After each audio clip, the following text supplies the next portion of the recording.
बहुत से लोग दुनिया की सबसे डरावनी डॉल एनाबेल को मानते हैं, लेकिन ऐसा नहीं है। इससे भी भयानक डॉल फ्लोरिडा में है, जो इतनी डरावनी है कि उसको टच करने से ही आप शापित हो जाएंगे। इस डॉल का नाम है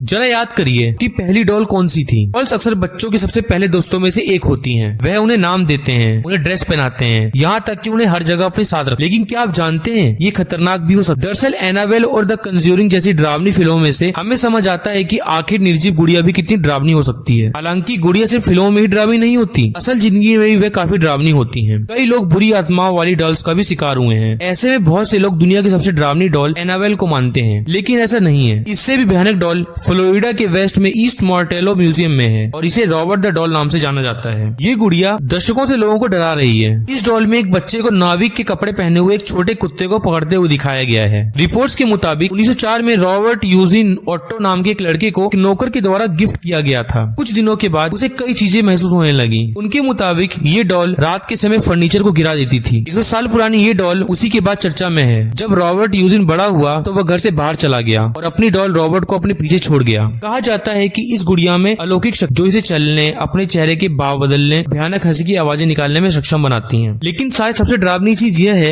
कि जब कोई भी बिना अनुमति के रॉबर्ट की तस्वीर लेने या उसे छूने की हिम्मत करता है, बारे में माना जाता है कि वो शापित हो जाता है। इतना ही नहीं, साथ कुछ न कुछ अनहोनी होती है। कई लोगों ने तो ये भी दावा किया है कि गुड़िया के साथ बातचीत करने के बाद वे लाइलाज बीमारी का शिकार भी हुए हैं। अफवाह तो ये भी है कि स्टाफ को नियमित रूप से उन लोगों द्वारा रॉबर्ट को लिखे गए माफी के पत्र मिलते हैं जिन्होंने उसके आसपास खराब व्यवहार किया था। कुछ लोगों का दावा है कि गुड़िया जीन के दादाजी का एक गिफ्ट थी जिन्होंने जर्मनी की यात्रा के दौरान इसे खरीदा था। लेकिन कुछ स्थानीय लोग दूसरी कहानी पर विश्वास करते हैं। उनका दावा है कि भूसे से भरी इस डॉल को परिवार की एक नौकरानी ने ऑटो को दी थी। नौकर से गुड़िया पाने के बाद रॉबर्ट इतना खुश हुआ कि हर पल उसे अपने साथ ही रखता था। वो उसे इंसान की तरह समझने लगा। इसी बीच घर वालों ने देखा कि रॉबर्ट का कमरा बिखरी हालत में मिलता था और घर से चीजें भी गायब थी। जब लोग उसे इसके बारे में पूछते थे तो वो गुड़िया की ओर इशारा करता था। हालांकि घर वालों को इस पर भरोसा नहीं हुआ। रॉबर्ट ने खुद गुड़िया को जागते और चलते देखा, जबकि कमरे की चीजें और फर्नीचर हवा में लहराने लगे। इस घटना के बाद रॉबर्ट का प्यार गुड़िया से और बढ़ गया और वो अकेले उसे बात करते रहता था। धीरे धीरे पड़ोसियों और शहर के लोगों को भी इसका पता चलने लगा। आखिरकार उन्होंने गुड़िया को डिब्बे में बंद किया और रॉबर्ट को पढ़ाई के लिए बाहर भेज दिया। ऐसा माना जाता है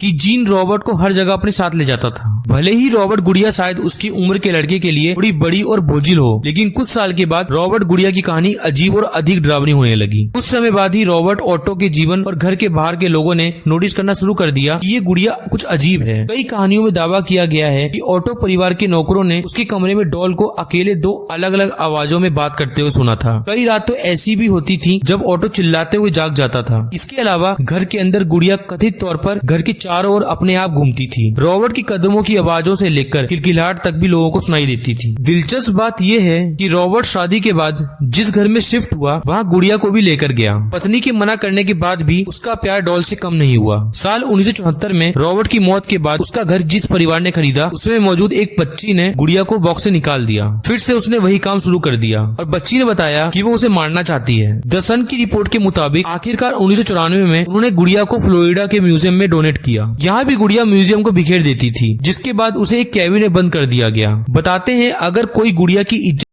उसकी फोटो खींचता है या उसे टच करता है तो उसके साथ डरावनी हरकतें शुरू हो जाती हैं और वो शापित भी हो जाता है। क्या आप भी ऐसी ही किसी डॉल से मिलना चाहेंगे?